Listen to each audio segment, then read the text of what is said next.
Whoa.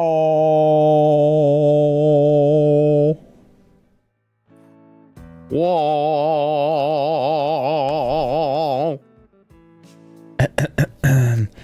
Whoa. No, okay. Hello, everybody. Welcome to another episode of DrawBomb.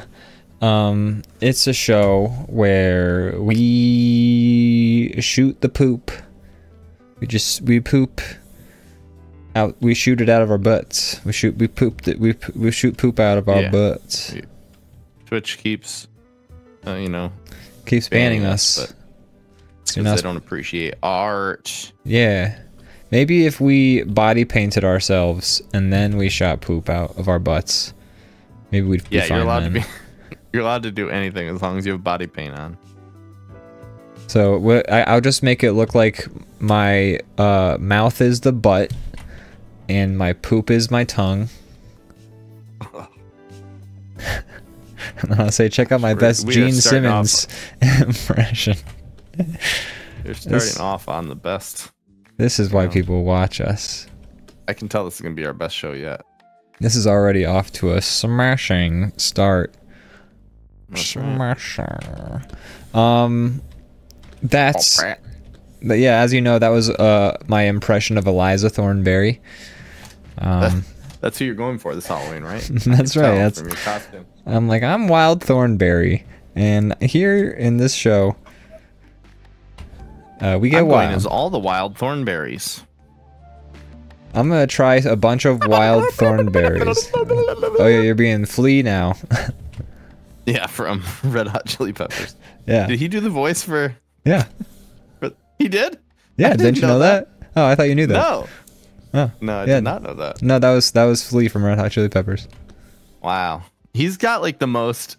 Flea has got the most obscure IMDb page you'll ever see. Yeah, He's he really... done a lot for who he is. And they're all just weird roles. He was like a bad guy in like a scene in Back to the Future 2.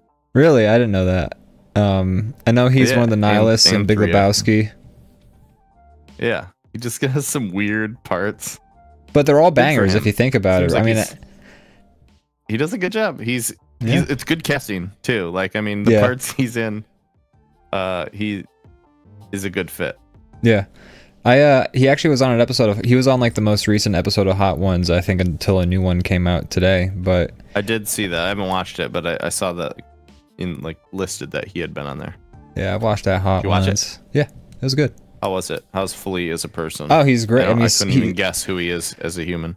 You know what? It's interesting. Like he's clearly got like a little bit of rough edges to him, but he's overall just like a really articulate, genuine seeming guy. When he does the bomb beyond insanity, his reaction's like nuts, and he kind of gives a very what you would expect the Flea reaction to give. Like when you think of Flea, he did a guitar solo.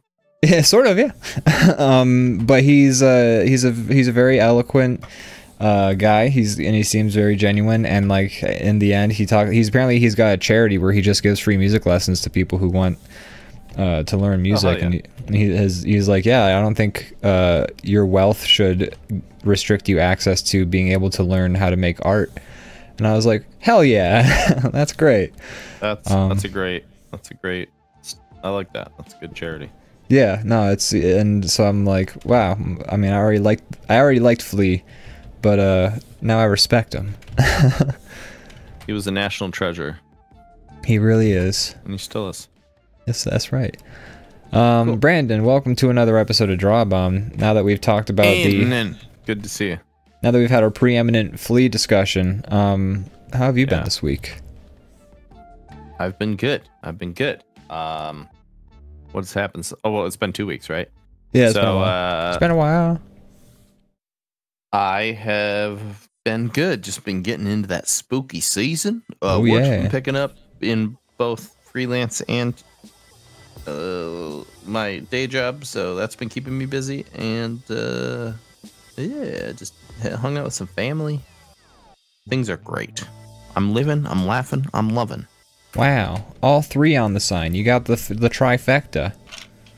I'm eating, I'm praying, I'm loving.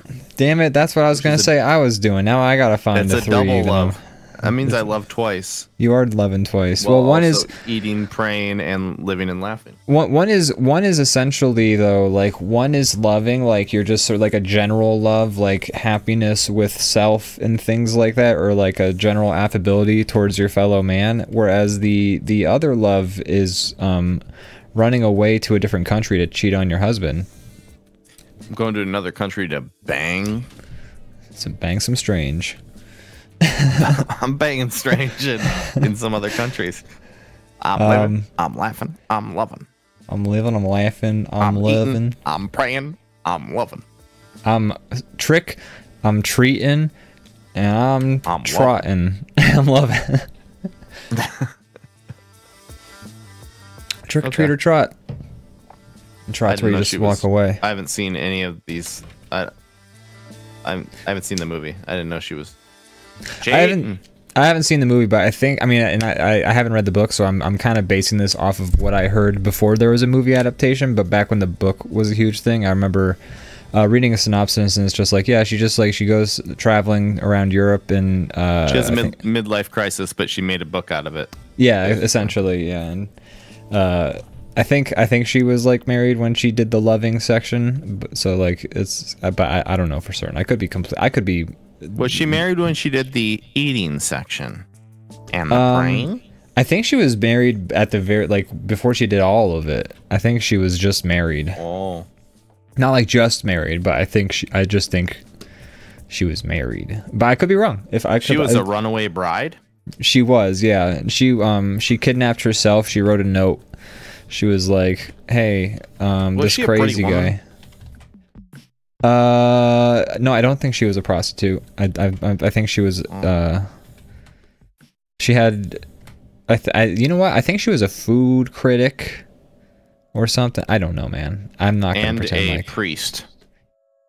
And a fan of comedy. Wait, no, that's living and laughing and loving.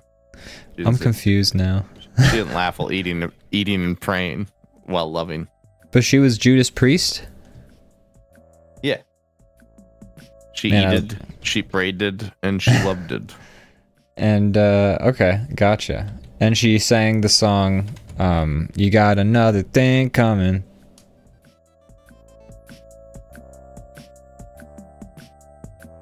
Yep. That's Judas Priest. Everyone knows that. Yeah, I knew what you were doing. I couldn't think of any. Yeah, you didn't have a yes and for me. Yeah, I didn't. I won. Yeah, that's how you win improv. I won improv. Kill the momentum. You don't know what to say, you idiot. That's like one of my favorite jokes from The Office is when Michael Scott takes improv classes and he just keeps like shooting everyone in the sketches. He keeps pulling a gun on everybody. He told me he has a gun. Like I wasn't allowed to say. Like he actively thinks you're trying to win improv, and so he's like, "Oh, of course you win improv by shooting everybody." Like so stupid. That is a great. I know that show's written by a lot of people who like were improv people, but like it's just so funny. Mm-hmm. That is one of the best like jokes of the series. Honestly. So good. And so, is your guy sitting? Is he? Well, I'm. It's like, all right, you're not allowed. He was supposed to be, but man, he's so low to the ground. Well, you just gotta redo the legs, and he's not low to the ground. He could just. Well, I'm confused. Or is it because he's looking up? I ran out of room at the bottom of the canvas. Maybe I'll just make him standing. But I thought he'd be next to a stack of. A stack of DVDs? Oh, I figured, I mean, we could draw a stack in the background, but, like, I figured, you know... Oh, no, I figured his head height was good, too. You just had to redo the legs, because now I gotta redo the door. Because that's, like, about the height you would have above a door, like, of a door frame above you, right? Gosh, I hate working with you. It's been a pain this past, like, 15 years. Such a stickler for door heights! For 15 years now. For 15 years I've been under your thumb. Now I'm letting you know. Gosh dang it, ding dang. Well. Now that we've ruined this partnership, I'll never see you ever again. Bye. Bye. Bye, sucker. I'm just noticing my camera's like way high up. Like there's no reason to be able to see like my legs. You can practically see my legs. The people have been asking every episode, what are Ian's legs like? And I'm like, hey, that's up to him to share. That is a question that has been asked. Like he's not making that up. Does he have legs? Brandon, can I just can I make a quick suggestion for your legs? You can. Oh, just like they're out of frame? Yeah. Cowboy shot. That works. I guess cowboy's at the ankle.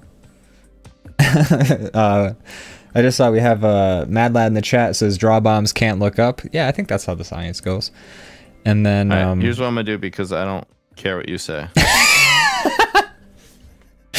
Oh, is he doing the Billy Elliot? There's some cinder blocks that he's resting on. What is this drawing? Should we just roll with this? Let's truly embrace yes and. Like we had one idea for this picture, but what if we just went off script? All right, I like it. Okay. I like it. So what am I gonna add that's gonna whack a doodle this up? Oh, now it's a challenge. You have to. Well, you're drawing this guy in cinder blocks, and I'm trying to think what would this situation He's doing be? Well, maybe for Halloween he's going as maybe that's his costume. He's got like he's got like okay, so he's got suspenders on, and you know like how there are some costumes that have those fake legs, like that, and that are like kind of inflatable. That should just be yeah. That actually would be a funny costume. That would be actually. I'm Jean-Claude Van Damme, and you don't do anything. You just have. You just have like two fake legs, and you have to wear like black pants. You wear black pants behind it. You just walk around with your. That's actually. Have we invented a great new costume? Like, have we just invented? This is Halloween. They're watching our stream, and they're like, they should take notes. Get it in the pipes. That's actually. So we should actually make that his costume. Like, okay, we were gonna go in a direction. I was gonna go in a direction where we just like dropped the old picture. But then you brought it back around where we made the original picture even better, and I think that's the true spirit of collaboration right there, if you ask me. Yeah, there it is. You know, we're yes-anding right now. We are yes-anding, but we're doing it through art. Yeah, it's like improv, except it's actual art. Yeah, instead of being annoying and stupid. Fake bullshit. Yeah. Oh man, you know what's funny though is like we have committed in a sense doing a little bit of like an improv animation channel, and and other kinds of animation obviously, but you know, improv is also the like if you ever like have comedians, like improv is the one they shit on the most, because I get really? it. I feel like a lot of them start there. A lot of them do, but I know a lot of comedians like to shit on improv because of, or like improv troops, at least. Like Auntie Donna has that one sketch where they're making fun of improv because it's kind of like, you know, it's a lot of times improv can be like, okay guys, what are we doing? We're at the laundromat. Okay, washing my clothes. What happens at the lawn? You know, it's kind of, I don't know. Some people view it as like a joke of a comedy art or like of a performance art sort of thing. You know, I think there's good improv and there's lazy bad improv. There is for sure. Yeah. It's But yeah, I agree. Yeah. Anyways, Brandon, you were hanging out with your family this whole week. Did you? Don't tell us about any of that. Don't tell us about your fucking family. I'm not going shit. to. What am I gonna say? Like I had a great time. I love my mommy. We both bonded and had a great time. No one wants to hear about that. We sang the songs about the good times, and we sang the songs remembering all the bad times. The bad times. And then mom drank a whiskey drink. She drank a liquor drink. And a vodka and she drink. drank a lager drink. And then she pissed the night away. That's crazy that she made you privy to that aspect of it, but you know. I know. I wish she wouldn't. You know. Pretty gross. It's tough being this close with family. Yeah, you guys have a real tight-knit relationship. No, but did you play like or watch or like we always talk about the pop culture things that we do. Did you do any of that shit? I watch. What did I watch? Me and Morgan watched the newest Mike Flanagan. Is that his name? Yeah, Mike the Flanagan. guy who makes all the horror things every That was the Fall of the House Netflix. of Usher, right? Yeah, I've heard good I things. enjoyed it. It was pretty fun. I've watched all of the. Okay, so when I say I watched all of them, I haven't completed all of them, but I've attempted. I've watched at least the pilot of all of them. And of all of them, this was my second favorite. Your first one was Midnight Mass, right? Midnight Mass, personally. So he's his most recent thing before this was your favorite, and now he's made your second favorite. No, he's made. Well, no, but Midnight the Mass. most recent one. It wasn't the most recent one. Wasn't it? What was the most recent one? No, it was called like Midnight Club or something. I don't know. It was about these orphans that like meet up and like tell ghost stories to each other. I don't know. I only watched the first episode and I was like, not for me. Was that the anthology one or? I think it was. Okay, that I forgot about, but I kind of remember that having trailers, maybe. Yeah, I don't know how people felt about it, but I don't know. I watched the first one and I was like, I'm good. The tough thing about an anthology series is because the levels are so, or the levels, like a video game, because the episodes are so singular, like usually the vibes are very different between the episodes. I mean, it's better, I think, for an anthology if that's not the case, but, because you're kind of getting a lot of different creative folks usually kind of helming each episode, it can make it tough. There was a framework, like it's these kids in like an orphan. It's not. Oh wait, they're not. It's not an orphanage. It's a like a home for like kids with like terminal diseases. I think. And they start telling these stories to each other, and then I don't know. It's an anthology, but also I don't know where it goes from there. Gotcha. And those kids are like part of it. Yeah, they're part of the story. They're the ones telling the story. They're the ones telling the story, but I don't know how they play into it. I think the stories might be unique, or maybe it wraps back to them, or maybe I don't know. I don't really know. I only watched the first episode, so I can't say. Huh. Well, that was the one I watched the least of. He did Haunting on Hill House. I liked almost all of it except for like the last episode. I thought was trash. But that one's pretty good. Didn't stick the landing. Midnight Mass, I really liked. No, they did not stick the landing, in my opinion.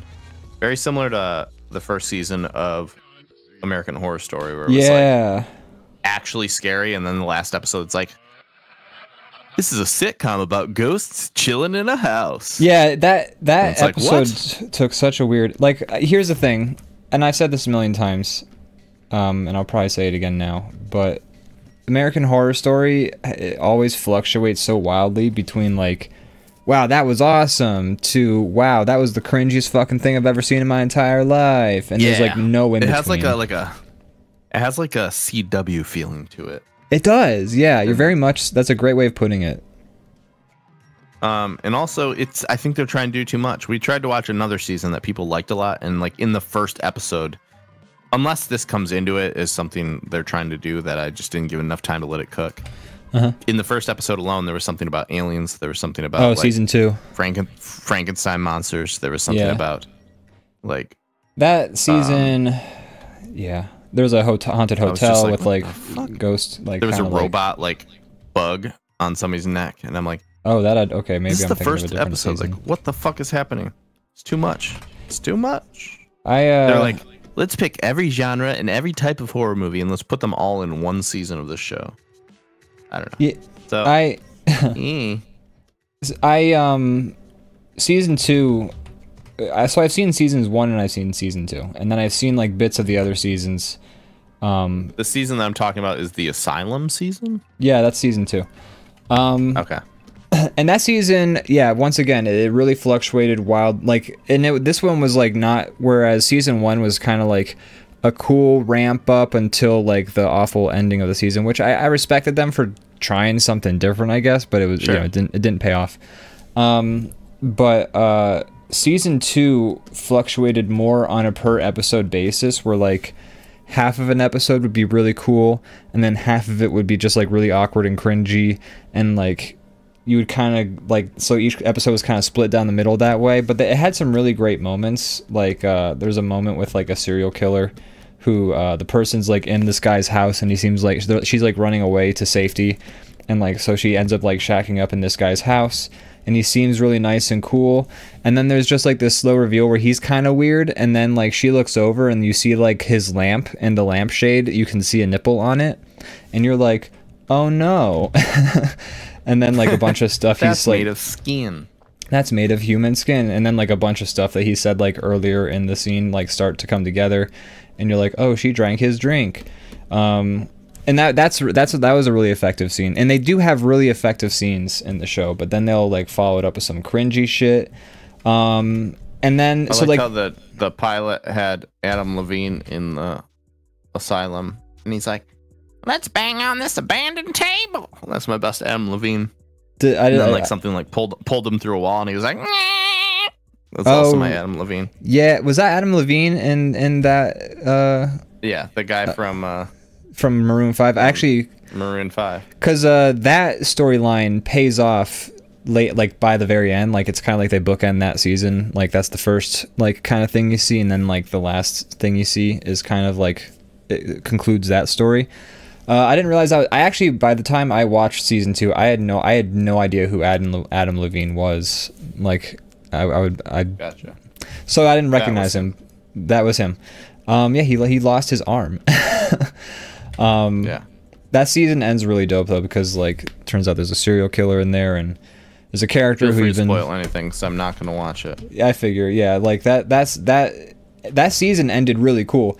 Because the lady who ran away from the asylum, it's a whole mess. Like you said, they do introduce a lot of stuff. Like they introduce like an evil Nazi doctor. They introduce aliens, and that storyline kind of goes nowhere, except for like it gives some people a reason to be in an asylum, and it's kind of just like, but you why are there aliens and evil Nazi doctor in the same season? Yeah, I don't know. That's what I'm saying. Like pick a storyline, tell me that story, and then next year do another one. You don't. And then there's a serial killer. I think they do it by decade or era. Like I think all of those storylines, like that whole season is set in like the 60s, 50s kind of like time. And I think like those are a lot of the kind of horror stories that were going around at that time period, maybe, or maybe the 70s. But like they do tend to have like a theme among like the source material that they're sort of spoofing, or quote unquote, for each season. But yeah, it still feels like a lot. I don't feel like they totally have the balancing act every time, or any of the time.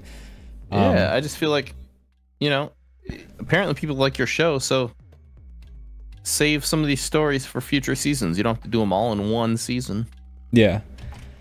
Like, you don't need to do every story simultaneously. Aliens don't need to be alongside the scary asylum with the Nazi doctor and the murderer. Yeah. It's weird. And yeah. So the asylum thing, so there's like a lady, she's in the asylum. She eventually escapes the asylum. She gets captured by the serial killer. She eventually escapes the serial killer. And then she becomes like, I think what happens is she takes down the serial killer, and then she becomes known for having done that, and she writes a book about her experience. But the serial killer, I think, also impregnates her, because she gets like captured in his basement for a while. And then at the end is what you find out is the guy who ripped off Adam Levine's arm is, well, first of all, the husband from season 1, played by the same guy. And because, you know, they kind of have the same actors playing different characters per season, but which I think is a cool thing to do. Yeah, I'm all for that. Yeah, but anyways, he's a serial killer, and he's come back to his mom because he's just like, "Mom, I'm so fucked up," and she's like, "Oh, baby," and he's like kind of crying in her lap, but she's got a gun in her lap. She just fucking headshots him. It's great. It's actually a super dope ending, but you know, there's a lot of cringe you have to kind of suffer through in between, and like awkward scenes. There's like this weird storyline where like with the alien abduction, like the guy ends up with like the one guy's wife gets abducted, and he meets another woman, and then the wife gets unabducted, and then he's just got like 2 wives, and he's kind of like swapping between them, and like it's played very awkwardly, and then like the one wife just like axes the other wife in the neck. It's just weird. It's just all strange. It's a lot to like put together, and it doesn't super make sense. Yeah, it just feels like it makes it very So who am I? I'm just some asshole. You know, people like it to varying degrees. Like I think what I notice is a lot of people tend to like seasons, and then something happens and they either stick around for that season or they're like, next season they'll get it. Okay. All right. I don't know. Well, I don't know. I'm sure there's redeeming qualities. The 2 times I've tried, I was disappointed, and that's where I called it. I'm like, yeah, well, I'm gonna give it a 3rd try. Yeah, I mean, I didn't watch After Asylum because I was just like, there was some cool, but I didn't. For the investment that it was, the cost benefit sort of thing, just didn't equal out for me. I was like, I'll watch other shows. Exactly. We got any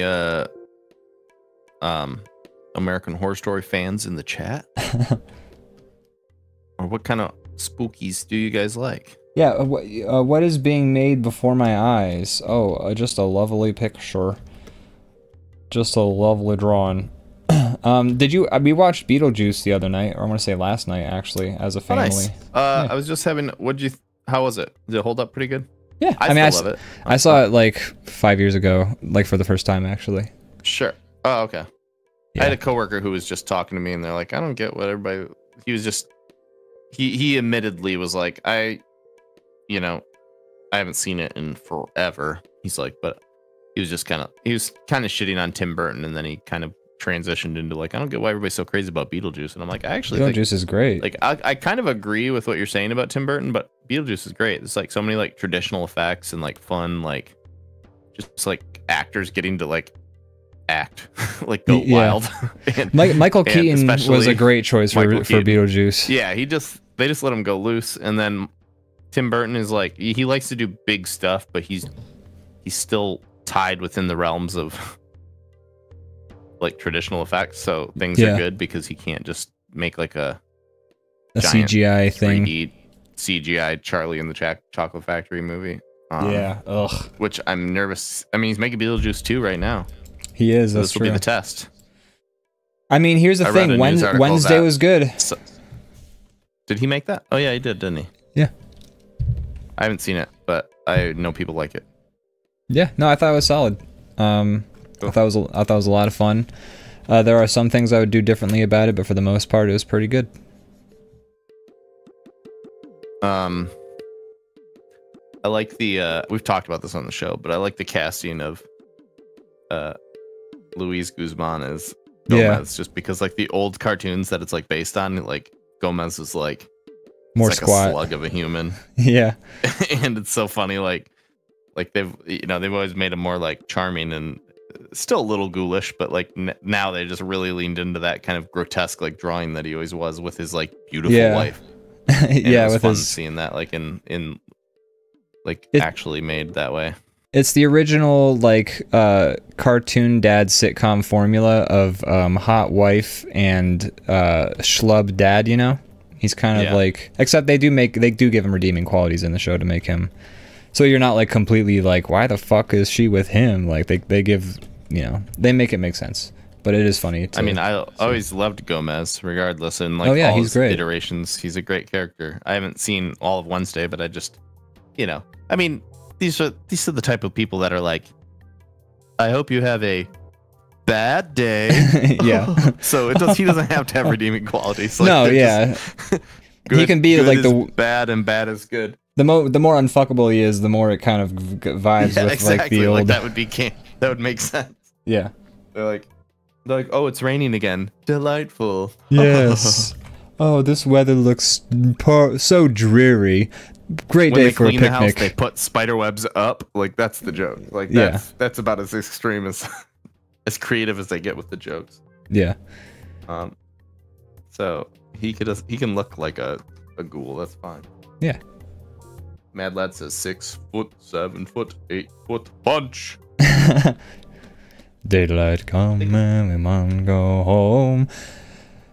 It's a good bunch, right? Not punch. I think it is bunch. Yeah, I think it is bunch. But I could be wrong. I mean, because they could be like punch, like punching out. That's true.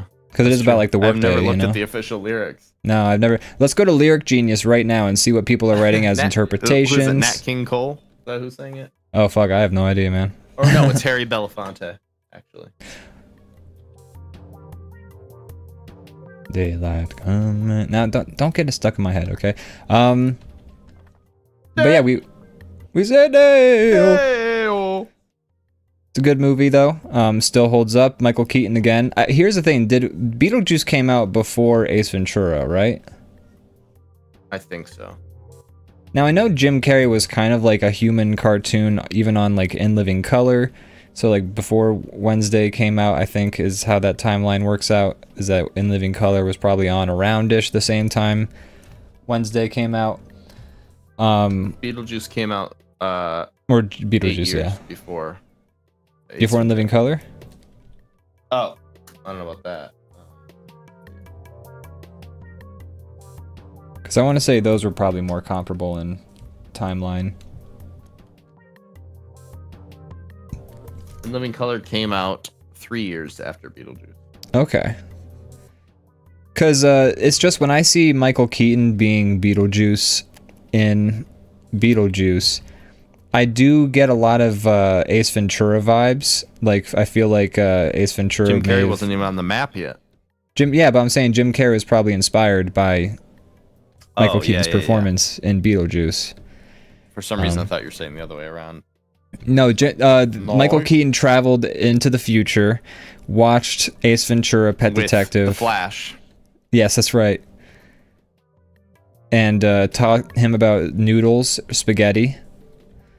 I think that's what they talk about in the Flash movie. I don't know. I've watched like a couple videos about it. No, I didn't. I watched videos about it too, but what, YMS? I'm not gonna watch that. Trish, yes, yeah, absolutely. Hey, I know this guy watches YMS. I put him on to it. Ooh, I just had an idea. Yeah, you're the one who showed me his stuff. I just realized what I'm going to do for this draw. I was doing one thing, and then I thought I was going to recolor it, get a better color, but now I'd have the best compromise. Oh wait, aren't you going to put the legs on the guy? Like the Van Damme costume? Oh, it's a costume he doesn't actually have. Okay. Yeah, like he's got like this is the most on the same page we haven't been on this show. That's okay. We haven't done this for 2 weeks. We're rusty. I haven't talked to you in like as much time. We haven't talked in at least 2 days, so that's how so could true. we ever? We did beat Ghost Recon Wildlands finally. That is a game we can. Oh my god! So. My goodness. We have played that on this channel. We have. I don't know if anybody who's watched us play it is watching right now, but we've been playing that game for like 3 years? More? No, more than that. Since December of 2019. On and off. Yeah. So that's like 4 years. Approaching. 3 years. It's a long time. Been a long time, been a long time, been a lonely time. Sorry, go ahead. We beat it, and we don't have to play it ever again. That's right. And never will I. No, I won't either. It was very satisfying, though, right? Oh yeah. I feel like I got everything I needed out of the game. Ending. It's always good. Like the thing is, the final boss and a cutscene happened, and then it was over. That's right. The catharsis. Did we fight the final boss? No, we did not. No, the game's not like that. The catharsis, though, of beating it was there, and that's what I'm really looking for. Mad Lad says, spotted a Sicario with a submachine gun. Got a fan of. We got someone who's played Ghost Recon Wildlands. The only real sad part about the whole game being over. I'm happy it's over in every way. Is that we can't use our Reagan puppet anymore? We can find a use for Reagan puppet, but okay. I am mourning the loss of Mantis and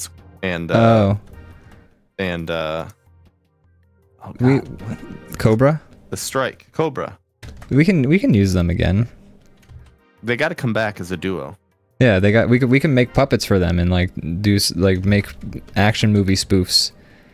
I want to play more games as them. Oh yeah, we can do that too.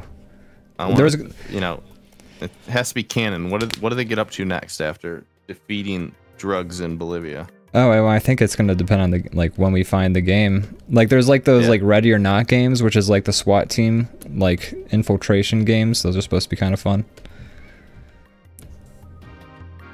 we're after the show tonight. We're planning on playing a game about capitalism. That's right. Space capitalism, the scariest kind. Yeah, what's the game called again? It's called Cyberpunk Edge Runners. Exactly. No, you're the one. You. I know. I bought it for you, and I can't remember. I bought it. Lethal Company. Lethal Company. But you basically are you go into space to find trash, and you get attacked by some spookies. Some spooky ghosts. Mad Lad says Breakpoint, which is the next in the series. Technically, we have it purchased. We got it like for like $8 like a year and a half ago. Yeah, and we're just gonna clear some other games out first. The heels of, yeah, like that's we're gonna wait. You have to wait. It's like if you have a breakup, you're supposed to wait like a certain amount of time after the breakup before you start dating again. Like we can't finish Wildlands and get right into Breakpoint. If you have like if you eat like 5 donuts, you don't follow it up with a birthday cake. You know what I mean? Like, God. Yeah, you don't follow it up with 5 more donuts. Yeah, that'll kill you. Ghost Recon. People like these donuts less. You eat 5 donuts and then there's 5 more donuts on the table, but everybody has been like, those donuts suck compared to the first 5, and you don't immediately eat those 5 donuts. That's right, and those donuts go stale, and then, well, I'm losing the metaphor. And then the donuts, they're gluten-free donuts, so they're like, wait, what? Wait. Do you guys do at your house?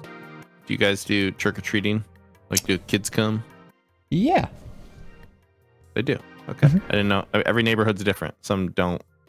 We usually do it. It's not about like whether you want to do it. I'm just saying like some neighborhoods there's no kids coming by. No, yeah. I mean, we don't have as many kids as we used to, but we still do trick-or-treating because they've been sort of expanding the area and stuff like that. But I would like the weird thing is I would say is that this was a rule. To climb a giant hill to get to your candy. We have a jungle gym and they have to cross the obstacle course before they're allowed to reach our front doorstep. That way they work off the candy before they get it.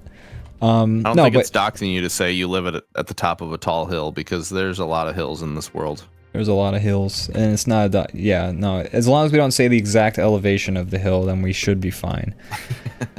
But no, it's we had this weird thing where like, and I'm not sure if we still do this. I know we did this when I was a kid, but like we didn't trick or treat on Halloween night. We always trick or treated like the last Wednesday of the month, because that was just sort of like the local rule for like when trick-or-treating was like scheduled to happen, just because like that way, because like sometimes Halloween just ends or like is on a fucking like, I don't know, weird day or something like that, and people have issues what is with the that. weird day?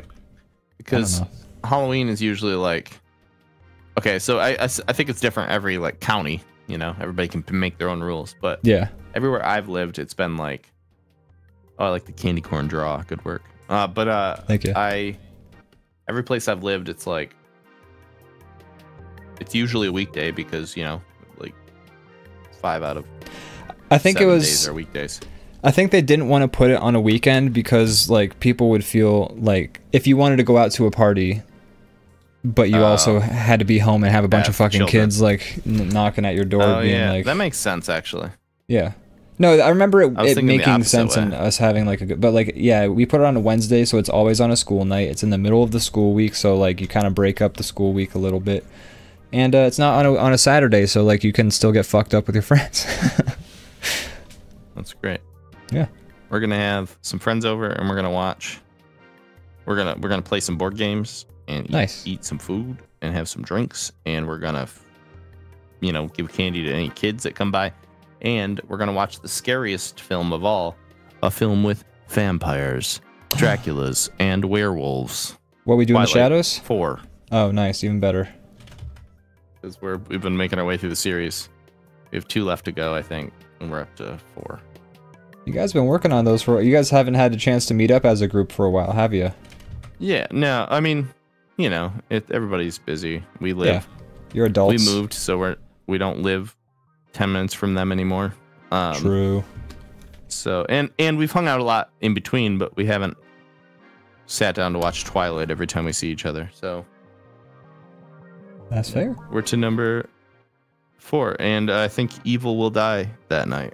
Evil will die that night. Halloween does end, says Mad Lad. Yeah, I was gonna say, that's what inspired me to make that Gotcha. comment. Evil dies tonight. I'm gonna throw evil into a wood chipper, and that's the only thing that can defeat it. You can stab it in the eye, you can throw it out a window, you can stab it in the chest a million times, you can shoot it. So like that won't kill evil, but if you grind it to bits, evil dies. In a thresher thingy. So like, wait, so when we watched that movie, I'm trying to remember if I'm remembering it right, but don't they like straight up stab him in like the back of the head, neck, in like the end of, and then he still gets up and like sort of like. He always gets up. Yeah, but like, so, but they never actually officially, he still dies like a normal dude sort of, but like he got stabbed in like where the cranium like meets the spinal cord thing, so it's like that would kill you, but he survives it. But like they never go into that in the next, because then in the next one he is just a guy, he's just living in a sewer, and it's like, well, okay, well, like but last is that one something just a guy could do, is live in the wall of a sewer, like feeding off of like homeless people? Like that still seems pretty inhuman. Well, yeah, but like then they kill him, just like he gets stabbed. Somebody gets close to the pipe and he's like slurps him into the pipe and like eats him or murders him like that. Then he gets stronger. Like I don't think he's a human. I think they're like, hey, if we grind him to bits, what's he gonna do? Like little bits are gonna crawl after him. But he was already dead before they grounded him. They did a whole they like parade. Strapped him to the top of a car. And they had like a murder parade. The Michael Halloween parade. Yeah, the Michael Halloween murder parade. Like they threw candy from the car while they took him to the thresher. They're like, wow, evil's dead tonight, huh? I think the rule is you can't take your eyes off him, because he dies at the end of every movie, but then somebody looks away and then they look back, he's just gone. Yeah. I could go on for hours about why I hate somebody Halloween keep looking ends. at him. We have to take shifts of staring at his body. We got it's like that SCP where you can't look away or it rips you apart. Hey bro, did you hear that? I heard that Evil's gonna die tonight. Bro, Evil is probably gonna die tonight. Also, Michael raised a little he was a mentor protege in that movie. Yeah. but then he dies in then like the protege died tonight as well. Yeah. But but he still died normal. So dumb. He went to murder real fast. Yeah, he well, yeah, because he's not a super. He didn't train him how to survive stabbings. No, I'm still hung up on Michael Myers surviving stabbings, because again, like they well, gave he's a demon or something. I don't know. But they never actually delve in. Like they don't even. No one's ever like, oh, he's just like he's stabbed by Laurie. Scarier? No, because I'm like, what the? That he just keeps coming back from everything. You can't kill him. But except for he got stabbed by Laurie, and then he stopped coming. Like he was stabbing and getting stabbed so many times. Why do you think they threw him in a thresher? He would have come back if they. But he was already dead. He was like, if he was gonna come back. If he was gonna come back, like he would have gotten off the roof of that car and then like gotten away. They strapped him in real good. They put him in a burning building. like he always does this. Just we got to tie him up real good. Hey man, make sure those knots are tight, because he will be back within. Don't you look at my watch. We got like 2 hours. Who here has gone on the most vacations? Who's really good at strapping luggage to their car? Oh, me for sure. Okay, you get over here. You're gonna strap a serial killer to my car while we have a murder parade. Mikey, Bobby, stare at him while he straps him in. We don't want him getting up. If you're watching him, he won't get up as quick.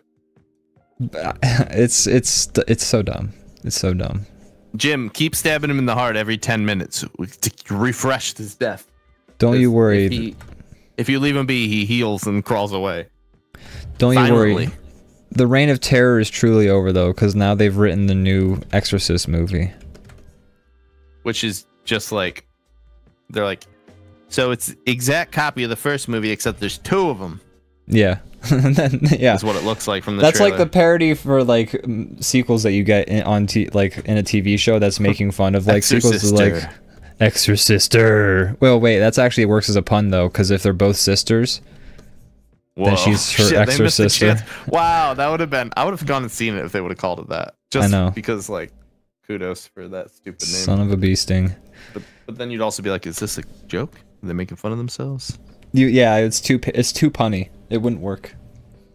The Exorcisters. I mean, it's right there. It's right there. Damn. Well, what can you do? I guess evil does. You know, evil dies tonight. Mad Lad says I could go on for hours about why I hate how Halloween ends. Well, we'd be right there with you because we thought it was terrible. Yeah. Although here's the funny thing, and I'm not gonna put Mad Lad on blast or anything like that. We don't have to get into it, but he did like Halloween Kills. He liked. Okay, so refresh me if that's if Evil you don't Dies mind Tonight. humoring me. So that's the one where just the whole town comes together and he's just like killing like people in like almost like a comedic fashion. They're like, we're like a kind of like quirky gay couple, and then he just shows up and murders them, and then it's like little like samples of just like people in town having a Halloween night, and then he just shows up and murders them, and then go on to the next one. Is that the one?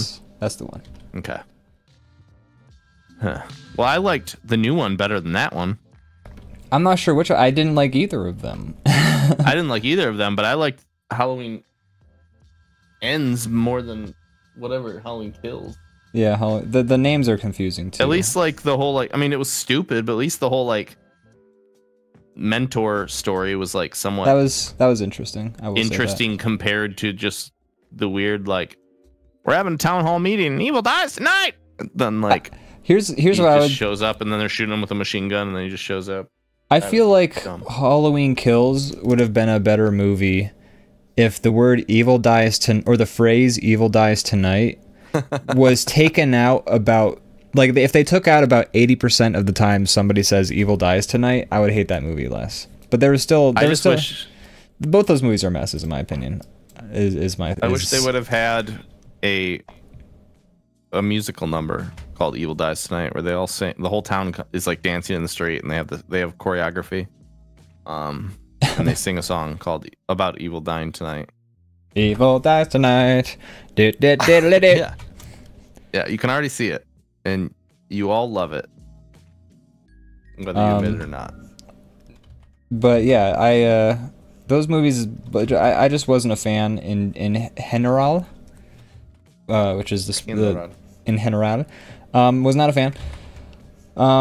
But also, I feel like we also have high standards for horror movies, because also, like, I talk to people. It's interesting because we've really gotten the gamut of reactions, because like we have somebody in the chat who liked Halloween Kills. We didn't like it. When we talked about Halloween Ends, my buddy Tyler hit me up after and said, "Oh, I loved Halloween Ends. I thought, these aspects I really liked about it." And it's like, man, but it's interesting how you can kind of have such radical. I liked aspects of Halloween Ends, but in the end, I'm like, it's still a bad movie. It was still a mess. I was somewhat entertained by that one, but I still thought it was shit. If that makes sense. I think it was shit. I think it had an interesting premise. I think the idea of like, ooh, Michael Myers might get a protege. I thought that was fun and like it did keep us guessing. But then they kind of like ended that all pretty quickly. Like he's like a killer for like 2 kills, and then he just kind of dies. He just kind of gets shot. Just like the nature of a sequel, like late sequel horror movie is just like made it silly too, because he's like, he went from just being like an upstanding kid to like, I'm a murderer in like what, half a day? In like time in the movie. I mean, they did sort of set it up like he was already getting harassed. He was like working for a mechanic. Well, yeah, sure, people were dicks to him, but in the beginning, he was like a kid that was like, he's like, oh, like somebody like drops something. He's like, let me help you with that, and he's like, he loves his dad, and he's like working on his motorcycle, and then like somebody fucks with him and almost kills him, and then he's like, I'm gonna murder the town, and I'm gonna join the sewer man, and start murdering people. Like what? And he's like, they even like visually changed him where he went from being like this kid with glasses to like he's like, I'm disturbed, man. Like it's like, what? This in the canon of the story, this has been like 48 hours, and now he's Murder Man. and he's like, no, there was a guy wearing a weird mask in the sewer, and he said some really convincing stuff. And I really I've kind of changed my ways. I think I'm gonna kill now.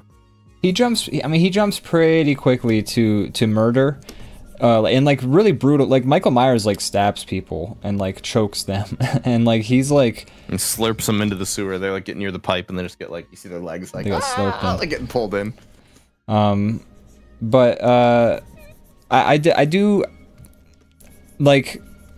I did get more of a sense of time, not like from that night. Like he does still start the day out like pretty normal, and by that time, the one mom like yells at him in the bar. Oh, you know what I would say probably turned things around for him is when those bullies tried to murder him, because they did throw him off an overpass. Yes, but if he wanted to murder those bullies and then he was like, all right, I'm good, I got it on my system, that would be more understandable for me. Yeah, not that I would go to murder a bully, but I'm just saying like that I could suspend my disbelief. But the fact that he's like, all right, time to just kill indiscriminately in town.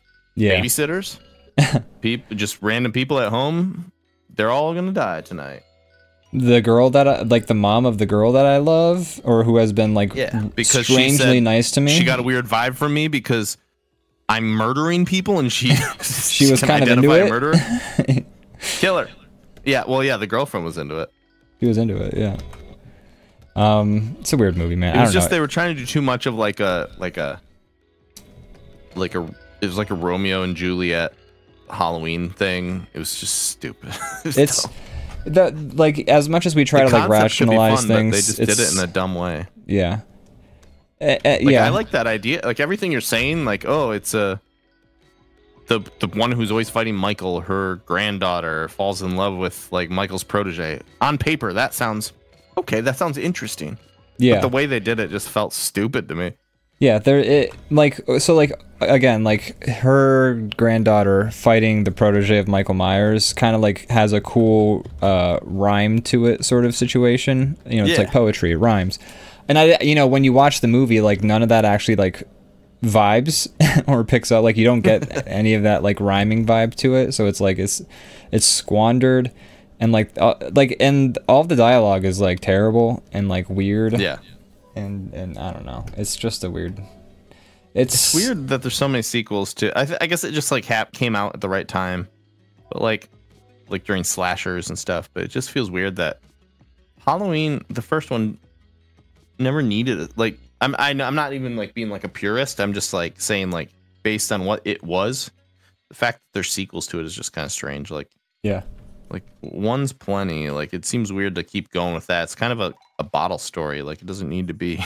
Well, that's the thing is Halloween was originally intended to be an anthology series where it's like a new horror movie, but like each new Halloween is like, because like Halloween 3 doesn't have Michael Myers and is not about Michael Myers at all, because that's where they actually did the anthology vibe. The idea was going to be that every horror movie in the Halloween series just takes place on Halloween, but like they were that idea is a great idea. Way better. But you know, the movie studios smelled blood in the water, and like they were like, oh, Michael Myers is very popular, why don't we just it's funny it's funny seeing like some of how all the slasher film trajectories go based on like the way the money was coming in.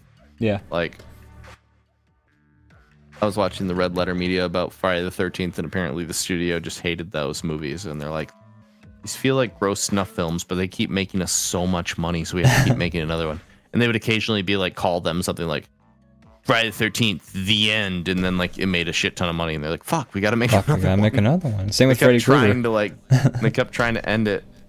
I mean, there's one where I don't know if you watched all the. I haven't actually had a chance to watch the Red Letter Media Jason retrospective, like not part 2 yet. Maybe it's good you don't. I think it might be fun. Oh, you watched part 1. I was gonna say it'd be fun to watch some of those movies. But if you've watched all the reviews, then we can still watch them. It doesn't feel like. I mean, they talk about them so out of order and disjointed. There's some fun kills, and also there's a movie where he goes to space. So yeah, and I want to see that one for sure. There's one where he goes to hell. Yes. There's one where he fights Freddy Krueger. I think that might be space. That's true. That does exist. No, that wasn't in space. Okay. It's just Freddy versus Jason. But there's some good kills. I remember as a kid watching one at my aunt's house during Thanksgiving, and we were upstairs all watching a movie we shouldn't be watching, and this girl's running from him. I don't remember which movie this is at all. They're all, you know, in the woods, so you can't tell which is which. And this girl, she's running from him, and he's walking in slow motion as he always does, but he's somehow still keeping pace. Very long legs, I guess. And she finds a little campsite that's like nobody's at it, and she climbs inside a sleeping bag to try to hide in it. Oh yeah, I know that one. And he walks up and he just grabs the sleeping bag and he starts just like walloping it on trees and stuff while she's inside of it. And I remember as kids, just like it was like very entertaining. It's almost a goofy. It's almost goofy, like in terms of it being a kill. It's funny. It's a silly. It's a silly kill. What a way to go. And that's what I'm looking for in a slasher. I want silly kills. Yeah. I want, you know, they don't do it as much, but you have to be like some kind of like director that's like given free reign to make that kind of shit. But they don't really do the stuff where it's just like the cartoon gore type things. Like they like to make like gross gore, and that's not fun. But like gross realistic gore, cartoon gore where people are just like splatting and like, that's fun. That is fun. I want that. Yeah, it's interesting. It's also interesting, like, once the Saw series really took off, like, the sort of trajectory shift, like, you saw a lot more, like, horror movies about people who were tricksy, setting up trapsy type people. Yeah. There was this one... Saw did so well. Saw did very well. Because, like, it's always, like, there's, like, a king of the Halloween movies, you know, in the like each year, like the one that like made the most money that everyone's like, oh, did you see Saw? Like, oh, blah, blah, blah. Who's that now? That's a great question. I don't know. I don't think there is one right now, because I think there's just a lot of schlock. It's at least some, like the first Saw movie's good, so it's like you do gotta like make a quality movie. I guess people have been talking about sequels to a terrible movie. I mean, sometimes it happens, but it's less common. I mean, people have been talking about that Talk to Me movie, so I'd be surprised if that directing group of people didn't get a chance to make another movie. Hey, Bubba Rocket says hello. Hello.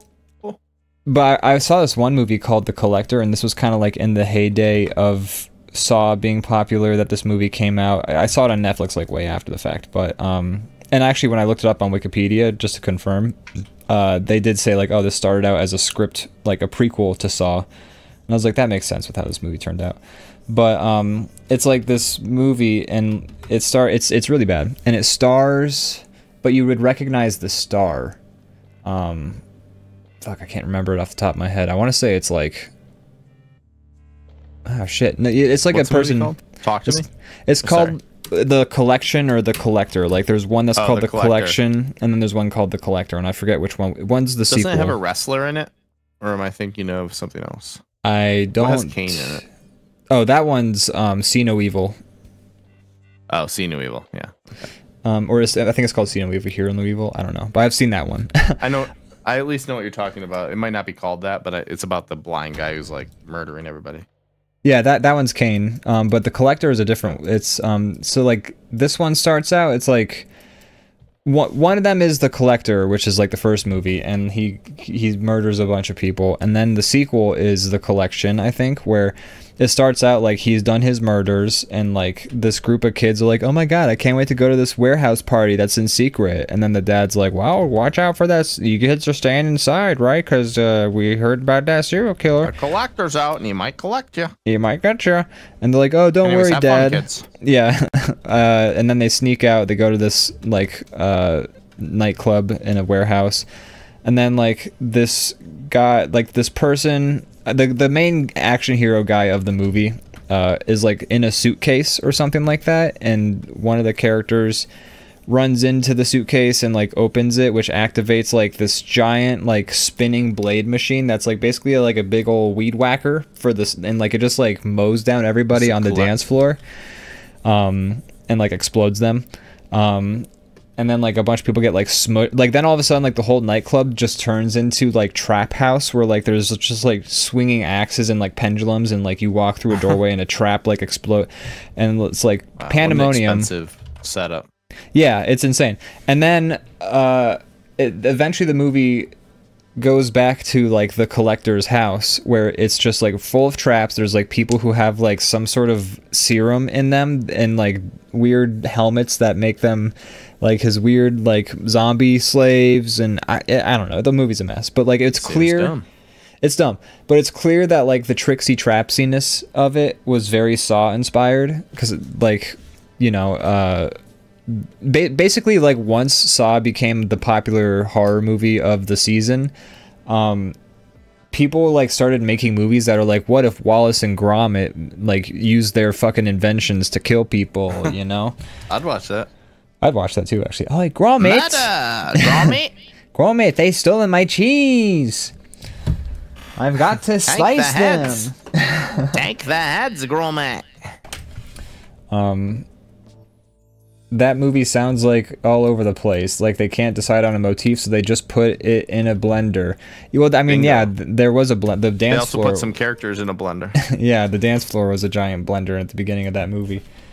That happens with it, but like this one's like a studio tried to get the rights to Saw, and they were like gonna write it as a prequel to Saw, and then I guess they either decided not to, or they didn't get the rights to Saw. So like, and like the actor, I'm just gonna look up this movie real quick, because like the main action hero actor guy is in Things.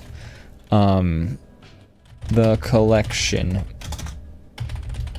horror. I actually want to hand out candy this way. I want to put up cinder blocks and put fake legs, and then stand behind it and just hand out candy. Okay, sounds yeah. Pretty good. Josh. I'm actually gonna do this costume. The actor's name is Josh Stewart, and you don't sound like you recognize him, but if you saw his face, you'd be like, oh, I've seen him in stuff. He's been in things. Take a look at this guy. Josh Stewart. Like when I saw him in The Thing, I was like, oh, I've seen this guy. He looks sleepy. He is very sleepy. Good. Yeah. He needs a nap. Give this man a nap. And this guy needs a nap. He needs to collect a few hours of sleep. He needs to collect some logs to saw.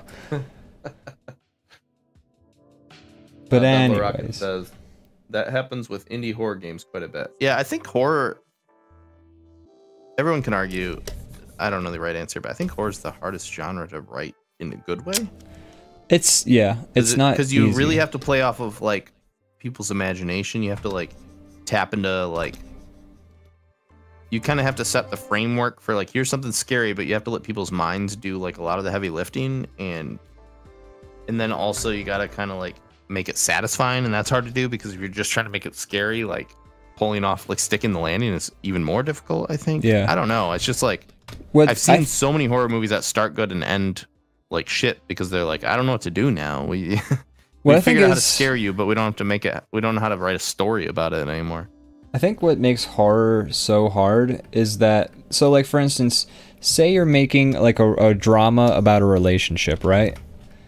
Like what are you going to put in that movie? Well, you're going to put in some people screaming and yelling at each other. Probably going to put in like some people crying about their heartbreak. You're probably going to have, and it's going to be about a romance. Whereas like a horror movies can start and end in such completely different, like you can start a horror movie and it can be a slice of life drama for like the first hour of the movie before like somebody gets murdered or something like that. Like no matter what, like horror can start horror is the least specific genre because it's named after like a vibe you get from it. Like no other movie is named after a vibe except for maybe comedy, but comedy is almost all other movies are like a basic arc based off like human condition. Yeah, can't really do that with horror as much because everybody in horror wants something unique. I mean, every rom-com can just be about a couple trying to figure out like their relationship, and then like the nuances of like their interactions together could be the entire thing. But like a horror movie, you have to be like, okay, so this killer, he's a special kind of killer. He uses poison bombs, and like you have to like try to be like clever creative, almost. And you don't. It's not necessarily about like. It's not relatable. Yeah, well, you also need to make like characters that are relatable, but the thing that happens is not relatable at all. It's like unique monster, scary something. It's also like so for instance, if you're writing a rom-com, you write motivations for each character. Usually their motivation is I want to end up with this character. But usually there's oh, she wants to get her magazine big. She's visiting small town. She wants to be the boss of her magazine. Oh, he just wants to be a simple small town baker. Whereas horror, and then like you kind of see that through. Whereas horror is just like, oh, she wants to run a magazine. He wants to be a small town baker. And then you kill those characters. So then what's the movie about? Like you kind of like. Right. All of the framework that you work off of with any other genre of movie, you kind of have to throw out the window of a horror movie about halfway through because people got to start like dying or else it's not that scary. So it's tough. That's true. Yeah, it's I don't know. I can't imagine. I feel like if you gave me, a typewriter and forced me to write every genre, horror would be the one I'd struggle the most with. And I would struggle with porn. That's easy. But like everyone's already tried to pay the pizza boy, so like what do we do now? We can't just turn in like regular. But that one you don't have to reinvent the wheel at all, as long as they fuck at the end. No one cares how you get to the end. Like, oh, it's a plumber again? Sure, great. Okay, yeah. Oh, what? The stepsister in a stuck in a washing machine? I guess so. Just make one where she's stuck in a dryer. Problem solved. New. Yeah, it's original. There you go. It's new. Yeah, they haven't been stuck in this. Maybe she gets stuck in a toaster. I don't know. I imagine comedy's really hard to write too because comedies you have to be funny and original. I think comedy but you can still at least the frameworks you can follow. Yeah, I think it was Pee-wee's Big Adventure. Famously, I think it was written by if I remember correctly, Paul Rubens and Phil Hartman. I believe so, yeah. But they just looked up, they got a book for like how to write a script, and they just like followed it. They're like, all right, so now we have to have conflict, and they came up like they followed the most basic framework there is, and that works because that one is a comedy. Yeah. They're writing jokes. And they were good at writing jokes. But on top of that, like you can follow the basic framework. You don't have to reinvent the wheel for storytelling. But with horror, you kind of do. You have to like come up with something new almost, I feel like, every time. Well, yeah, because you can't come up with... Because like by its essence, the moment it's predictable, the moment it's not scary. It stops being scary. Yeah. Mm-hmm. Yeah. And that's why I think that's why I think you see a lot of people who write comedies end up writing a horror movie, like with Barbarian, with Get Out. That's true. Because horror is hard to write, or comedy is hard to write, because comedy is also kind of a vibe. Like you have to be unpredictable with that too, or you have to try to be. You're kind of if you're writing a drama, people have to have dramatic moments, it's got to be dramatic. People have to yell, people have to carry on, something has to heartbreaking has to happen, or just like you kind of have to put your characters through hell for a little bit. But like comedy and horror are both vibe movies, where like if the comedy vibe is not working, then the movie doesn't work, because like you have to be laughing. If a horror movie, it doesn't work if you're not scared. Whereas a drama movie, it still works if you're not crying, because like it could still be a good movie with like great performances in it. But like specifically comedy and horror, if you're not hitting a vibe, like it doesn't work. If something is on screen and it's like, this is supposed to be scary, and you're not scared, you're like movies bad, kind of cringing at it. Or if something on screen is like, if somebody's repeatedly making jokes that aren't making you laugh, you're like, I'm cringing at this. This hurts me. Yep. So it's tough. So that's why I think you see a lot of comedy writers getting into horror, because I also think, as with comedy, it's the unexpected. With horror, it's the unexpected. So they both kind of lend well. And I think also, and this especially with, like if you watch a lot of Key and Peele sketches, like a lot of them are basically like a horror movie, but then somebody goes like, what? Like it. Yeah, there are a lot of those. because like they like a lot of Key and Peele sketches are just like straight up playing into a vibe, and then you know, they flip it. But like whenever up until that moment, like until they flip it, or sometimes they flip it to horror, and that's why it's funny. It's like that one where it's like the 80s aerobic exercises sort of thing, where it's they're doing the dance, and then like the one guy starts getting notes where he's like, "I'm so sorry, but your wife has been in a terrible accident." You know, you know that sketch I'm talking about? I think so. Me and Morgan have been meaning to rewatch Key and Peele because we haven't. So neither of us have seen all of it. It's great. It still holds up, in my opinion. We like their stuff. But the Bella Rocket says, "Oh, sorry. Go ahead." Oh, I was just gonna say, like, a lot of sketches in Key and Peele start out as like one thing, and then like the joke is that they become like a horror movie. But it's because the situation is so absurd, and because of like, but like they play the horror straight.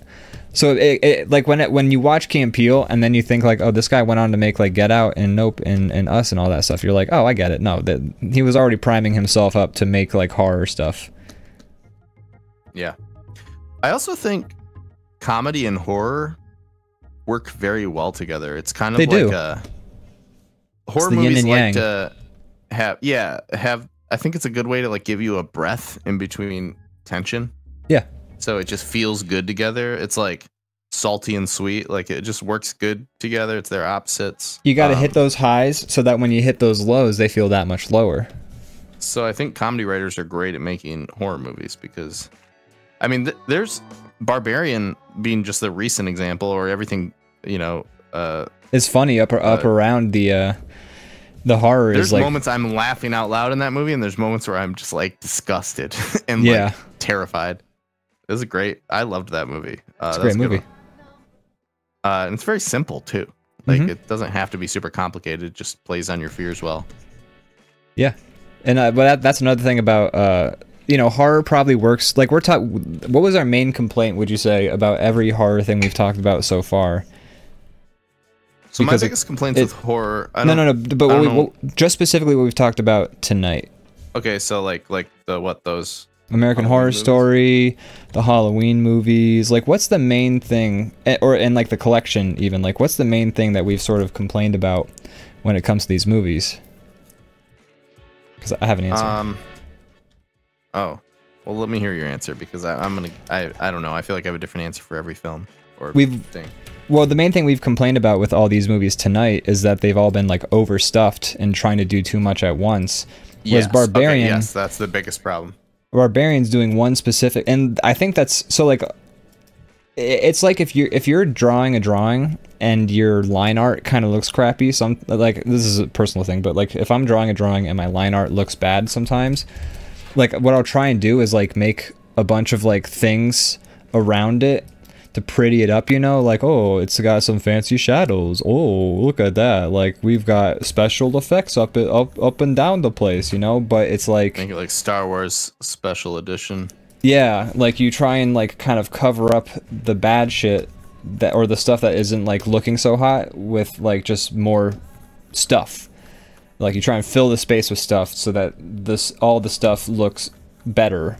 But like Barbarian works because it's so simple, it's straightforward, it's doing one thing, and it does it really well. And that's harder to do than to like if you throw everything at the wall, then maybe something will stick, but then it also ends up feeling bloated. Whereas, you know, again, Barbarian, movie that worked, did one thing and did it very, very well. Yeah. I also think certain horror directors just like get it, like the certain universal fears. Like I think Barbarian works because it's playing on like the darkness a lot. There's so many shots that are just like a tunnel and it's just you can barely see. You're in a dark movie theater and you're still squinting at the screen like I think I see something. Yeah. And that's terrifying because that's just built in. That's evolutionary. Oh yeah. We're cavemen scared of whatever was moving outside of the cave, you know, like that's just hardwired in. Speaking of so that kind of stuff, I think is key, is playing on like people's inherent fears and also like the things that use your imagination. You know, if you see a silhouette, whatever you imagine is out there is much scarier than the actual thing that's out there. Yeah, absolutely. So many horror movies are ruined for me by the time I see the monster. Oh yeah, because I'm like, oh, what I imagined was way more scary. That's the and now main. it's this cartoon monster that somebody made in like a Jim Henson lab. Oh, that's not fair. Jim Henson does great work. Some of his puppets are fucking terrifying. It's made in some studio, and they're just like, here, this lady, this is our idea of a scary thing. Yeah. Put it on a wire and swing it around the room, and everybody would be terrified. And I'm just like, oh, now I don't like this anymore. It's kind of funny that you bring up the evolutionary thing for horror, like it being our fear of the dark having an evolutionary thing, because they say that the evolutionary sort of origin of laughter is you're like with your like say you're a bunch like I think they've examined this in like primates and like chimps and things like that, but like say you're looking into the bush to see if there's like maybe there's a tiger who's about to try and eat you guys because you heard a rustling, you heard a spook, and then you know, you find out, oh, it's just a twig that fell, or it's nothing, it's a bird, you know, then you laugh. Reaction? You laugh because that signifies to the rest of like your group of monkeys, oh, the coast is clear. So it's like it is the direct response to the horror letting up almost. That, and I'm not sure, you know, that's a thing I read once. I can't base that up with. I mean, there's people who laugh in uncomfortable or nervous situations. That's like me. Your body like not knowing what to do, and you're that's like, me. You're at a funeral, and you're like, I'm the kind of guy who laughs at a funeral. You know, that's just me. That's me. If you don't understand, well, you soon will. Yeah, I haven't laughed at a funeral, but I've definitely like been nervous. I have and a tendency laughed. to wear my mind on my sleeve. I have a history of taking off my shirt. You taking your shirt off at a funeral? It's been 1 week since you looked at me. Those are the lyrics to that song. You were BNLing me. Yeah, I was BNLing you. You didn't get it right away, so I had to go Yeah, deeper. you had to. Sorry, I don't know their lyrics. I know love Chickadee China, which is the this Chinese is where chicken. I would have. This is where that would have clued me in for sure. You were like, huh? I've never laughed at a funeral. Brandon, I wish you would step back from that ledge, my friend. I would understand. It's a great song. I love that song. That's not a BNL No, that's song. Third Eye Blind. I'm pretty sure, right? Or who is that? I think you're right. I think it's Third Eye Blind. Yeah. But, same thing. I don't know. Regardless, people get uncomfortable and they laugh. Yeah, that's me. And they're like, I've seen people like in a horrible situation like smile or laugh, and they're like, I'm sorry, I have brain damage. I don't know why I do this. I'm sorry. This is how I scream. I don't know. I get it though. It's not me, but I also get that kind of reaction. It's just like a weird like. It's trying to diffuse a situation almost like. I mean, if I'm laughing, then it's funny. I think a lot of people who do have a good sense of humor are socially awkward or socially uncomfortable people because they just like need it's survival. They found their way to like break the tension. Humor. And then they got good at it because they've done it their whole life. It's the only way they made their way through life without like, running away. Yeah. Absolutely. I'm talking about myself right now. Oh, I'm talking about myself too. I thought we were, I mean, it could just as easily be me. I mean, this is probably why we're friends, is because we both are like, hey, maybe if I'm funny to this internet person, they won't catfish me. That's exactly it. But we've hung out with each other enough times. I met your mom, you met mine, so I don't think we can catfish each other anymore. No, it'd be if we did. Like, damn, that is elaborate. If we do it now, then your parents were in on it. Or, I mean, who's to say that they were really my parents? Oh my god, let's write this horror movie. There you go.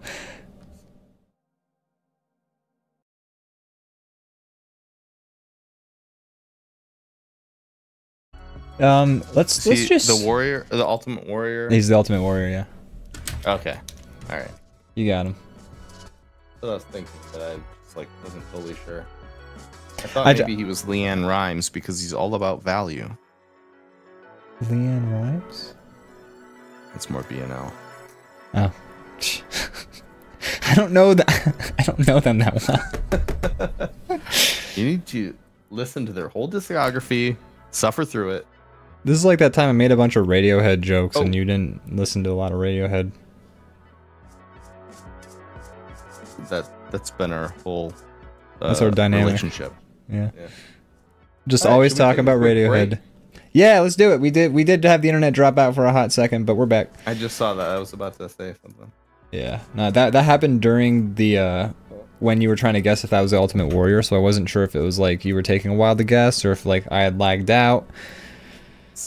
So this drawing raises a good question. Who is the Ultimate Warrior? Is it Batman? Is it the Ultimate Warrior himself? Or is it Jean-Claude Van Damme? Well, God. I don't know. I want to make that costume, actually. That'd be fun. It's a great costume. You could stack like something in front of you so it looks like it's just your legs. Yeah. You could you could just easily have the legs propped up on anything, but you should also be able to have. If we get a lot of trick-or-treaters this year, I'm doing that next year. Amazing. I'm in a new house, so I have no idea what to expect. We might get nobody. You should buy extra candy just in case. It's a pretty good neighborhood. Here's the thing, though. Well, we have a lot of candy, but whatever. We'll run out, turn off the light, no big deal. But here's the thing. We live in a neighborhood where on our street and the streets surrounding us, like, it's very like normal houses. But if you go 2 streets over, like if me and Morgan walk 5 minutes, it's mansions. We're right near a lake, and so on the lake, every house is like giant, and they got like like giant house, giant garage, guest house, like. You don't get that lakeside property by being poor. But if I was a fucking kid, I would be like, let's go to those houses. They're gonna give you like, they're like, here's a credit card with a $50,000 limit. Enjoy. That's the handout. Yeah. Here's a BMW filled with candy. Wow, thanks. They just throw the keys at each kid that comes out. Yeah. Thanks. A little kid dressed as Batman gets in. Thanks, Mister. Crashes it into the lake. Yeah, like, so I would not go to my stupid house. I would go to all the mansions. There's a lot of them nearby. To be fair, you're probably gonna get egged for having like fucking fun-sized candy bars. Ew, a poor. The rich people probably hand out cartons of eggs. Be like, go destroy the poor people's houses nearby. We love to use our drones to wash them clean up.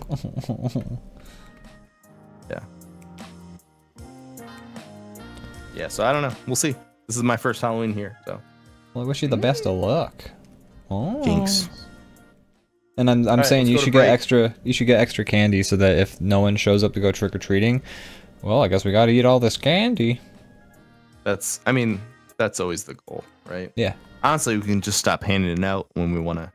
Yeah, just like a bunch of kids like ding dong, and then you're like, fuck off. Just sit in the window and eat candy. Yeah. Staring at them. Morgan's grandparents, who lived here before we did, never did Halloween, so. Really? So it's fine. We don't have to do it. We won't get egged. You're not changing the dynamic. Exactly. We are by handing out candy, but true. If we stop, it's business as usual. Interesting. Well, that's something to simmer on while we take a quick break. We'll be back. Stallion after... of the Cimarron. What? Is that from BNL again? No, that's from Spirit. Stallion of the Son Cimarron. of a bitch. You just go. The Disney movie. We're just gonna go to. I got references. Whoa. We didn't even figure out what we're gonna do next. It's okay. We usually the second half is a little more loose form. I'm freaking out, man. What are we gonna do? The show is usually heavily scripted, but we're doing something new where we go off the beaten path. Normally everything we say is, but we like spent hours word for word. Yeah. But now we pay top dollar, and they they whittle it down, perfect it. Yeah, then we come in, we yell at them for like an hour, and then we do our final edits to the script. Then we send it back to them, and then they rewrite everything, and then we get that version. We yell at them some more. We do this thing where we come into the writer's room swinging a belt around our heads. Like a helicopter. And that's when they know it's time to really crack down. Sometimes we'll clasp. Leviathan Den says, sorry, we're late. Oh! Sometimes we'll clasp something on the end of the belt, so it's even heavier. It's like we got like a bucket on the end of the belt that we're whipping around it's too. Scary. Yeah. It's scary. It's like a rusty bucket. Like if you work with us, you have to have your tetanus shot. Yeah, if you're gonna write for us, you're gonna get hit with a rusty bucket every once in a while. It's just every once in a while, but not. I mean, you know, no more than anybody else. We keep it fair. I get hit by a rusty bucket sometimes because I'm swinging it, and sometimes it just clonks me in the head. You know, the swinger of the bucket sometimes gets hit the most. You know, so you can't be mad at us. I mean, it's like it's just everybody. It's part of the creative process. Yeah. Can you actually write quality stuff without the threat of a rusty bucket smashing you in the face? Absolutely not. No, I've never written anything without a rusty bucket swinging near my face. There's just something satisfying about the air. You can just hear like the whiz of the bucket shooting past your head and narrowly avoiding you. Like it's like a nice noise to it. And you know, when you get clonked the first time and it makes like you split your eyebrow a little bit, makes you bleed. You know, we call that getting the DrawBomb tattoo. Yeah. Yeah. When you work at other studios, they're like, oh, you've worked out DrawBomb. I can tell from that gross scar across your entire face. Yeah.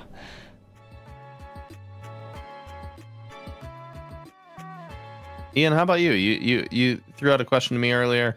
Have I watched anything? Have I done anything in the past 2 weeks? But I didn't volleyball it back. How about you? What have you? You son of a bitch. You've been playing some games on your stream. I've been doing a little bit of Halloween and streaming.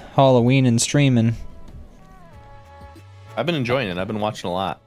I've been enjoying it too. I wouldn't mind keeping it up. Yeah, I want to do some of it too. Except this isn't a reason for you to slow down. Keep it up because I'm, you know, but every once in a while I'm like, I might stream something, and then like I'm like sit down at my computer and all of a sudden you or Matt go live like at that moment.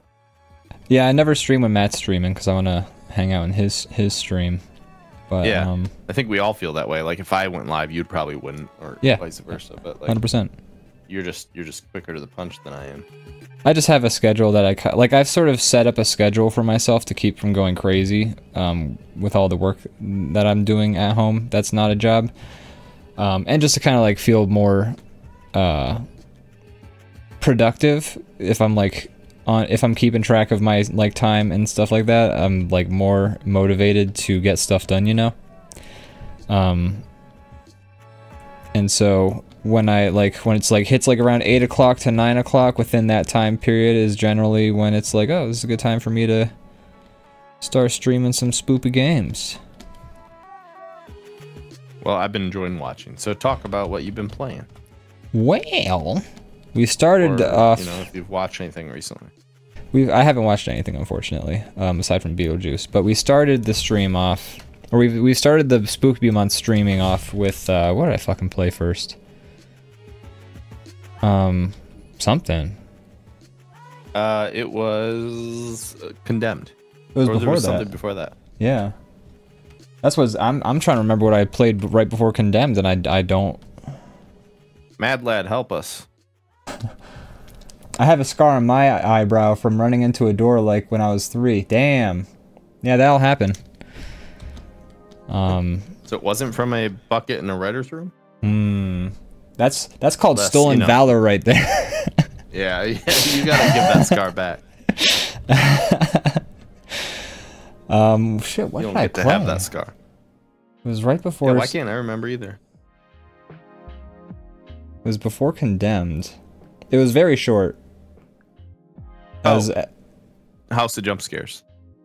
That's right. We did the final DLC that I hadn't played yet of Spooky's Jump Scare Mansion.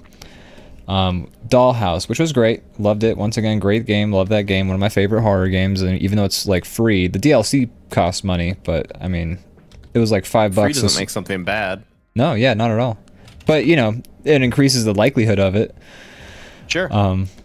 But almost like you get more credit if you make something good. That's free.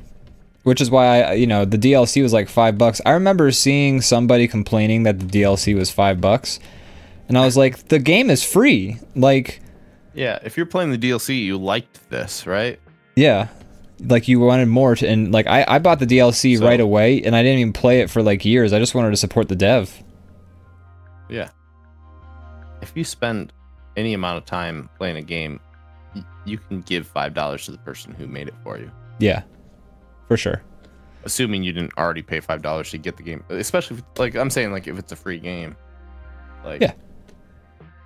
If you, you know, if you liked it and you're like, the developer comes out with some, like, there's a lot of times like developers will come out with like a free game and then they'll have like an optional DLC that's just like, it doesn't do anything for your game. It just like is to support the dev for making a free game. And I'm like, oh, that's great. Yeah, it's cool that you give them an option to do that. Especially with something like small like that.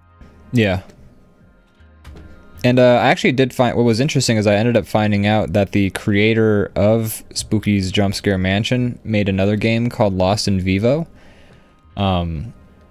which Xenuts, who I feel like I've heard you talk about that before, or something. I haven't played it. I know Belba Rocket played it. Zach played it. Zach streamed it. Oh, maybe that's where I got it from. I didn't probably see it, but I've heard the name.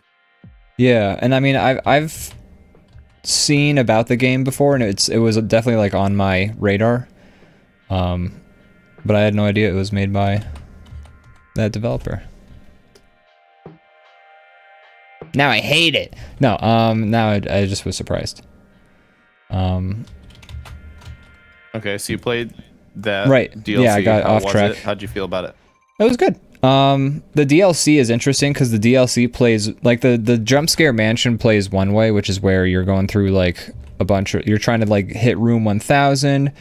You just go through a bunch of like empty rooms, and then sometimes there's a jump scare, and then sometimes you initiate a chase sequence, so you're getting chased by a monster for like 30 rooms.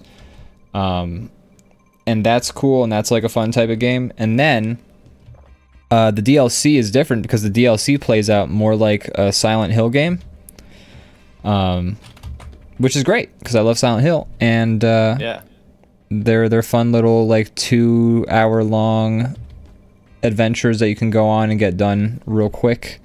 A lot of like fun monster designs and like spooky ideas. It's good. It's good. I like it. Nice.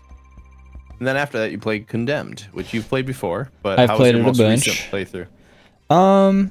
You know, playing on stream is always different, so I've gotten much more of the secrets when I was playing by myself, but also when I was birds in your pocket. Got way more dead birds in my pocket. But what's a dead bird in the pocket worth? At least a bush. Worth the whole bush. The whole bush. Holy shit. Yeah. I would have thought 2 birds. A bird in the what is, how does the phrase go? A bird in the hand is worth 2 in the bush. Okay, so 1 bird in the hand is worth 2 birds within a bush. 1 dead bird in the pocket is worth a bush. Yeah, but there's no birds in the bush. It's just a bush. It's just a birdless bush. It's just a birdless bush. Yeah. Okay, got it. I just wanted to like hear, you know, make sure I heard it out loud. And let me tell you what, also, a dead bird in the pocket means Kate Bush does not want to meet you. She will run away. That's her. She ran up a hill. Deal breaker for her. Yeah. Well. Okay. Good to know. Yep.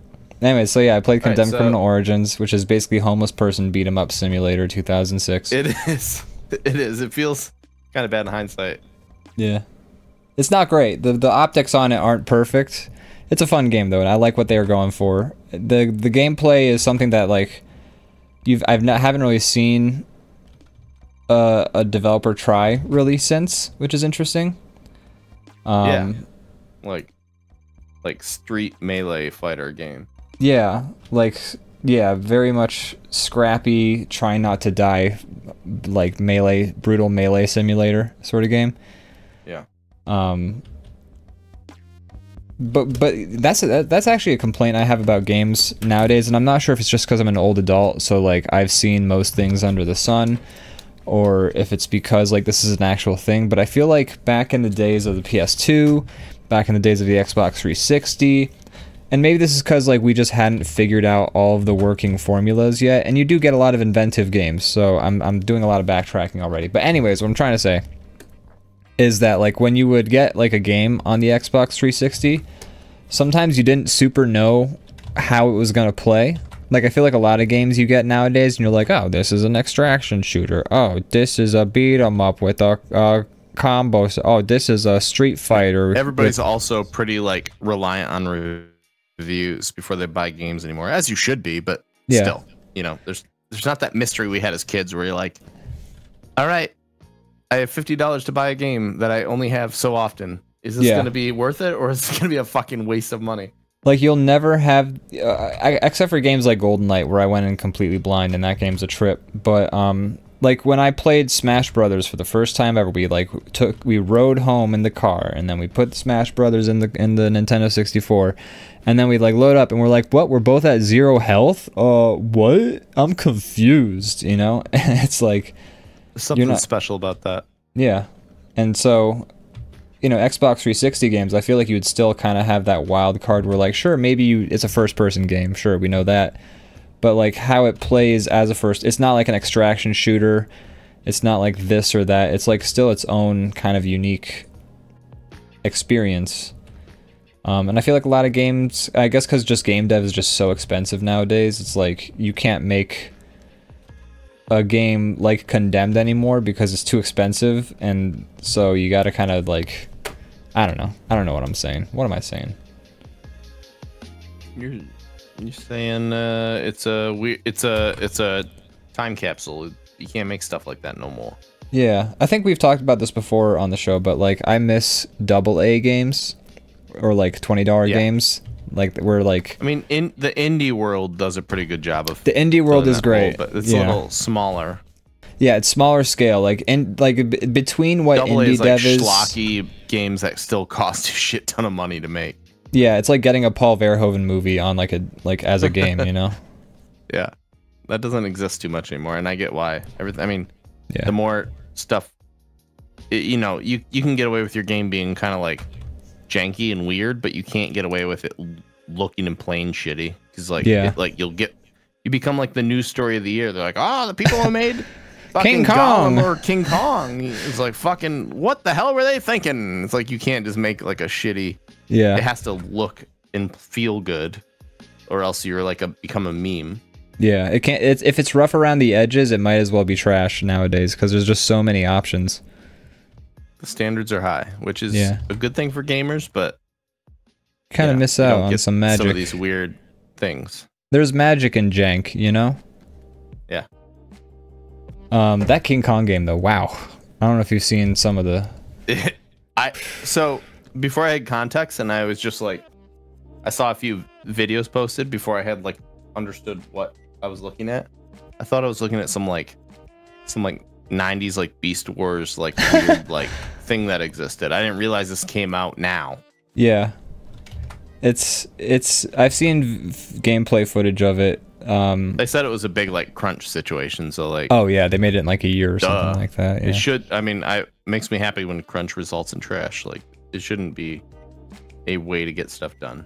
Yeah, I just feel bad for the actual people who had to probably like sit through that crunch, you know, and that was their job, and then it's just like, but like totally. But I don't want my boss to be rewarded for making me miserable and like suffer. I don't want them to be like, this, all right, everyone, fucking grind it out, and then like then they get game of the year, and like the studios were like the whoever made the game is like, or whoever's like the CEO for the company gets like a bonus, and they get like, everyone's talking about how good the studio is. As a worker, just like a lowly like guy, I'd be like, this fucking sucks. I had to miss my kid's funeral for this. If somebody's doing this bullshit, you want to see them fail a little bit. You know, this is true. Those guys are still getting paid their hourly. Well, yeah, but the only issue is that, I mean, CEOs usually get a golden parachute, so like if the studio like shuts down, like the guy's still probably better off than the people who put in the actual work. Shouldn't be that way, but it is. I'm just like a weird, cynical character. I'm at my job and I'm just like, I find myself, I'm talking to coworkers and I feel like I'm just like sowing like hate for the company. I'm just like, I'm that guy I'm like the devil on their shoulder. I'm always just like whispering into their ear like, hey man, they don't pay you. Like I work at a restaurant, so you get paid, but you get paid like $3 an hour and then you get tips as your only money. So I'm like, I'm that guy that's constantly in people's ear like, hey, they don't pay you and remember that. And then I just like sneak away into the shadows. And I'm like, one of these times like my bosses are going to hear me like, hey man, can you stop like starting a revolution at this place, please? Yeah. I would say my take is more cynical than you, though, because you're like, oh, good, this game failed. And I'm like, I mean, the game failed, but the people who suck are still made off like bandits. I would say my take is more cynical.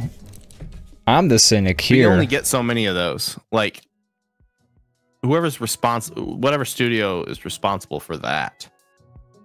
Like, this will be hung over them now. It's not going to be like... I don't know. These are the guys who made Big Rigs Over the Road Racing.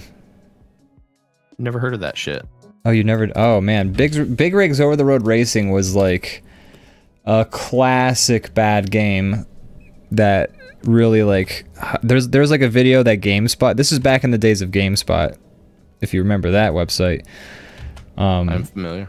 But that was a game that was released back in the day. There was no collision. Like, it was just the most shovelware type of, like, racing game you could make, and it was made by the same company. And it was, like, a famous... Like, when you won a race, first of all, you couldn't lose because the enemy player would stop right at the finish line and just stay there, and so no matter what, you couldn't lose. And when you won, the text screen... Lose? Yeah, and when you won, the title screen said, "You're a winner." It didn't even say you are a winner. It said you're a winner. Like what? So the original GameSpot review was the guy just like playing the game and then like showing him be frustrated and then just showing various awful things that happen in the game, and then it's like a 5-minute review. He doesn't say a word the entire review. This is like an official review from GameStop, and then he ends the review by he gets up from his computer and then he goes and he lies down in the street. It's a classic review of the good old days of GameStop, before they like, fired some guy for writing a bad review of a game that they were sponsored by. And then he went and formed DrawBomb. But that was like that was the game of. You gotta like, give those a 10 out of 10. Yeah, you gotta. Paid. But yeah, no, that was like the classic bad. Like back when I was in college, that was the classic bad game you talked about. Like if you're making a point about bad games, that was your Golem, Okay. Yeah, no, I don't know about that one. It's pretty. If I can find that GameSpot review, I'm sure it's on YouTube. I'm sure somebody has it up there, but it's pretty good.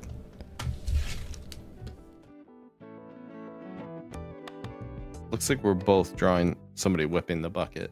Yeah, I think we found us whipping the bucket. Yeah, just us being horrible bosses. I'm whipping it at Willem Dafoe, it looks like. That wasn't intentional, but oh yeah, it is Willem Dafoe, yeah. Right. I thought that was Vegeta. What's the difference? Oh, man.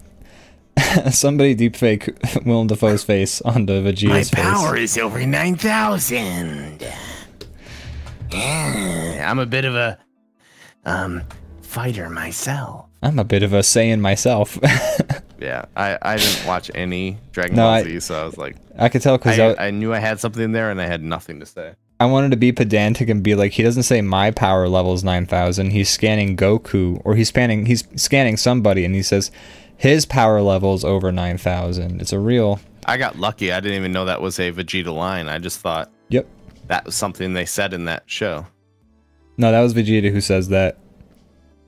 You lucked out then. Big time, buddy boy. Whew. That was a close one. Now no one will never know. Thank God. Yeah. Jeez. Whoops. I outed myself. Oh. It's like you didn't even watch the Frieza saga. I've watched 0 Dragon Ball Z, and I feel sad about it. I feel like I would have loved that. I don't know. I was a big fan as a kid. I was a big fan, but I eventually got sick of the fact that it was like 3 years later and they were still fighting Frieza, like they were in the same fight. The only thing I can say, we just got redeemed DrawBomb to fall. Oh, yeah. Well, I already did it. Yeah, you're good. I'm gonna draw mine real quick. It's right there. Wow. Sorry, go ahead. I cut you off. I was gonna say the only thing that makes me happy about not watching in Dragon Ball Z is I know a lot of people who are similar to me that are like artists out of work, and a lot of their work is just very like Dragon Ball Z inspired, and I'm glad that I'm not. I don't have that like.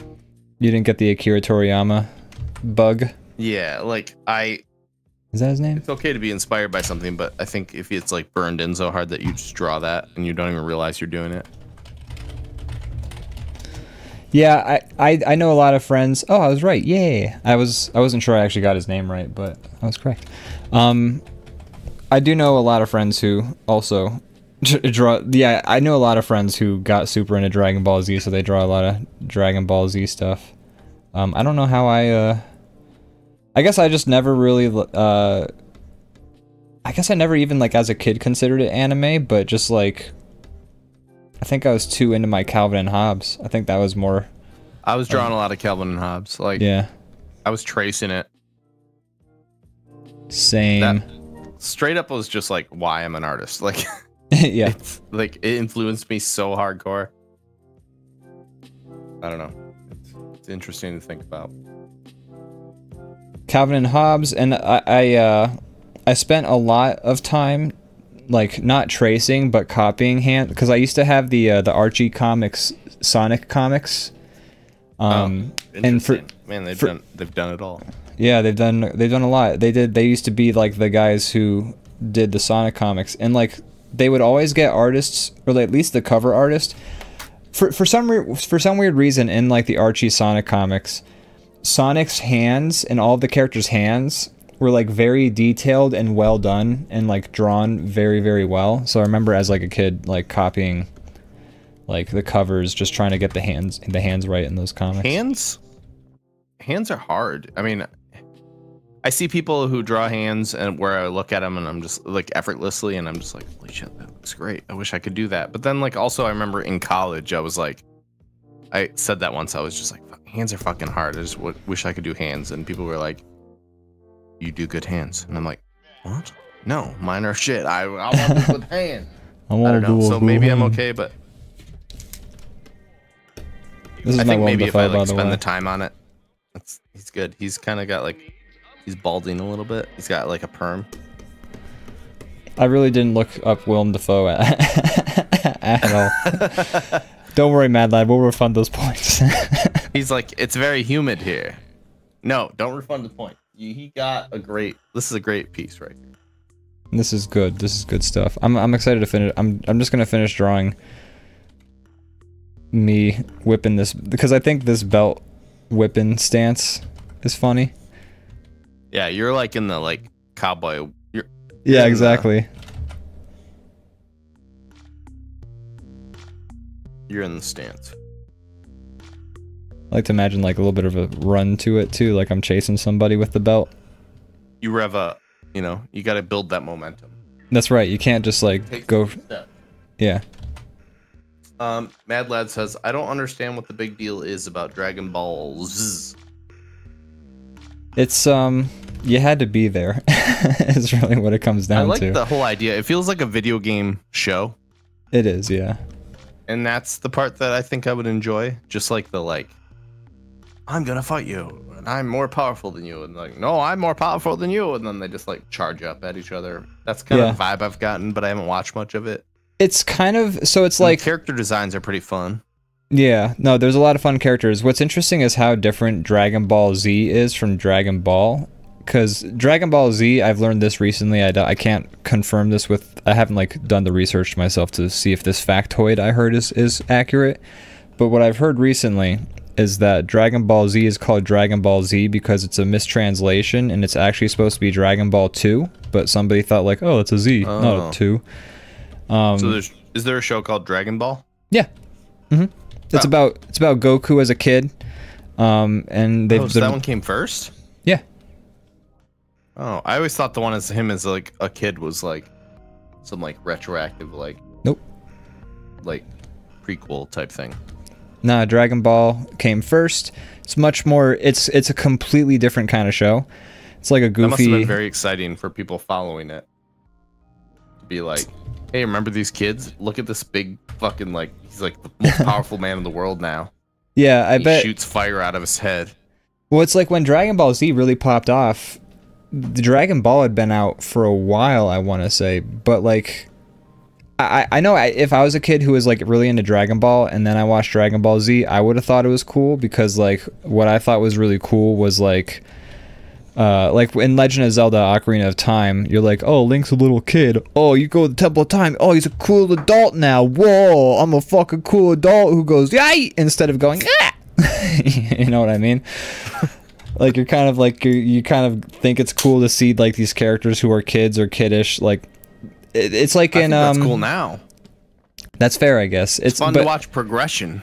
Yeah, it is. But it felt cooler as a kid because you kind of like you were envious. Sure. Or like it was vicarious. It's like there was a show called Reboot. It's like this Canadian. You were a kid, so it makes sense. Like you're identifying with the character and you watching them become this. It's like fast forwarding your power fantasy. Exactly. Because like there's a show called Reboot I used to watch as a kid, where it's like a bunch of people who live inside of a computer, and the user of the computer plays a game, and so like the Guardian like computer people have to go inside the game and be like the bad guy in the game and like beat the player, otherwise like that section of the city gets like leveled in like a nuclear explosion.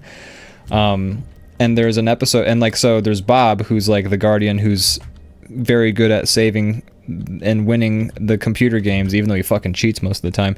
And then there's Enzo, who's the kid. And then there's one episode where Enzo gets trapped in like a Mortal Kombat style computer game for like many years because he snuck in because he's always wanted to be a Guardian. He gets trapped in the game, and then like the next time you see him, it's a time skip. He's like a grizzled veteran looking dude with like a missing eye, and he's got a gun now, and like the whole series is like way more serious. And as a kid, I was like, hell yeah, Enzo's cool now. Enzo's the kid. And that was always like cool, especially as an adult, like like watching like Adventure Time, like it skips ahead and like Finn's like got like tattoos and like missing an arm, and he's like got a big beard, and I'm like, cool. It is cool, like, but I felt like as a kid it felt fun to see an like, extra special cool. Yeah, that makes sense, but it's fun to see that progression, and like also like it's fun to see progression that skips you seeing it all happen too. Yeah, kind of like, especially for a show or a thing like that where there's just like nonstop shit happening. You're like, wow, a lot of adventures happened between then and now. Like, and I can only imagine what they were. It's kind of like, I think a lot of creators have figured this out, but like the best way to go out or to like do in-betweens is to just, you don't have to explain everything. Like Calvin and Hobbes nailed their ending by being like, all right, let's go adventure forever. Like we've been doing, you know, the end. We're going to keep doing the things we've been doing. Yeah. It's like, that's what you should always do is like, don't be like, and then they lived happily ever after. Like, just be like, and then they continued to do the thing they did the entire time you enjoyed watching them. The end. You can make new episodes in your mind. Yeah, exactly. Like, use people's imagination, because people are full of themselves and they think their fan fiction is great. So if you let them do canon fan fiction, they're going to be happy. It depends on the show, obviously. I was a huge fan of Calvin and Hobbes and Get Fuzzy. Yeah, Get Fuzzy was good. I never really got into Get Fuzzy a lot, but I loved the art because it was like something way more complicated than anything else on the page. Yeah, like, yeah, Get Fuzzy was very fancy drawn. Get Fuzzy is like the same guy who did like the penguin thing, right? No, wait, what am I thinking of? You're thinking of Berkeley Breathed and Bloom County.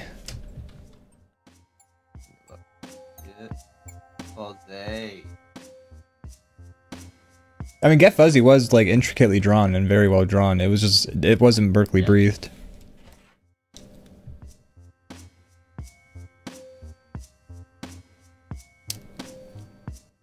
Look it up, Brandon. Look it up. I'm not doubting you. I just want to see them side by side. No, I know. I'm just singing a song while you look it up, just because. Yeah. Okay. So I always thought it was the same artist because they're both detailed comics About animals. Yeah. Nice. Yep. All right. There's also a cat that's commonly in Berkeley. Yeah. Or whatever it's called. And he doesn't look the same, but he looks, you know. He like the cat in Get Fuzzy is Similar. like very like it's got like whiskers sticking out every which way, and Bill the cat looks very similar. Bill the cat was lobotomized. Oh my god. That's his character, that he's like a dumb cat who's got no brain. Ian! Brandon! Do we have anything to plug? See how I phrased it there? Because I do see, you're setting me up for a thing, aren't you? Well, I mean, we always are like same, you know, so maybe unless we have unique things, we plug together. Oh, I see. I was gonna say it's because we're planning on streaming a game Yes. pretty soon after this. But we should just say, do we have anything to plug? Because most of the things that we plug, my things are your things, and your things are my things. We haven't been unique. We haven't had our own things in a while. Yeah. That's true. But, well, I think I already let the cat out of the bag, but we're planning on streaming a game. Brandon just got it for us. Right after this. Right after this. We're gonna stream. It's called Lethal Company. We actually mentioned that at some point earlier in the stream, too. Supposedly a horror game, supposedly fun multiplayer game, so we'll see. I don't really know anything about it. I kind of left it that way because it's early access, but people seem to say it's pretty good. But with early access, sometimes there's only so much content to go around, so we gotta savor it. Too much into it and spoil it for myself. Plus, you know, a game that's supposed to be like exciting and like surprising. You know, you gotta. Are we gonna do it on this channel or yours? Let's do it on this channel. Join us. Okay. You want to DrawBomb After Dark. I can stream because you weren't feeling super confident in your streaming capabilities. Yeah, you haven't had a chance to do it. But my internet kind of sucks. I mean, when you were streaming Alien, you were it was looking pretty good. I could give it a try. I'm just saying I don't know. We can do it on my internet's been rocking pretty much. You haven't had any issues in a while. Yeah, it's been like decent. 20 minutes ago. Yeah, I mean, you get the occasional dropout, but that's actually that's streaming in general. I think mine's more common than that. Like I'll get common drops. Yeah, so I'll be happy to stream it. I'll have to figure out like the setup. I don't think we'll. Like the VTuber sock puppet character, like the little puppets that we've had for other games. We should skip those because they've been kind of chunky and not working. Yeah. So what if we just working that good anymore? What if we just did our face cameras for the game? I mean, because people do like seeing.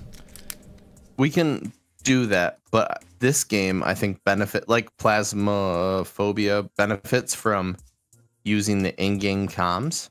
So yeah, you should probably only hear me talk through the game. Yeah, if people see us, I can't hear your face. You know. I guess if you turn off my Discord, if I don't have Discord audio on. Yeah, I could just mute you. Okay. Yeah, we could do it that way. Yeah, but you know, I was just saying, let's not have the puppets because the puppets have been broken, but we can still show our faces. No, skip the puppets. I was agreed on that. Even if I streamed it, I wouldn't do the puppets. Yeah, just because again that setup's kind of been chunky, doesn't work quite as well as it used to when like OBS changed the code. Oh, you're coloring your guy. Okay. No, I just wanted to make the bucket rusty because I felt like I didn't get the rust. I was gonna say if you're gonna color your whole guy, I'll do mine. But oh god, no. I have a question about your style here. Yeah. Is he have a extreme frowny face or is it like yelling but you did like the like? Oh no, I don't. The whole circle's not fully drawn. I don't like doing that with the mouth. I like to draw the full mouth when they're I thought yelling. you usually did. I just didn't know. That's why I asked if you. I was like, at first I saw it. That's how I read it. Like my eyes read that as Yeah. Like a simulated circle, but like leaving part of it open. Maybe this will kind of, does this? No, I don't think you need to change it. I think maybe, okay, add the lip thing, but get rid of those. Yep, there we go. What if I'm gonna do one more thing? Actually, give me 1 sec. The only other thing is like if you added these cheek lines, maybe one cheek line. I think that's better, right? If you don't curve them in as far, it's now I see it the way you intended it. Yeah, that looks fine. That looks better anyways. So. All right. Alrighty. Stick around if you'd like to see what we're doing next. Yeah. We're gonna go off the air probably for a minute. Yeah. Or 10, and then we'll be back. Yeah. We'll be I don't know. Thanks everybody for joining us for this part of the show. Leviathan Den, Mad Lad, Bell Rocket. We appreciate you. Thank you guys for being here. You guys are the only reason that I keep on going on. Whoa, do you want to talk about it? No. Okay. No, I don't want to. Anyways, folks, have a good night, everybody. This has been wonderful. Mad Lad says appreciate y'all. Appreciate your appreciation of us, Mad Lad. Everyone have a good night. Take care. Bye. Bye.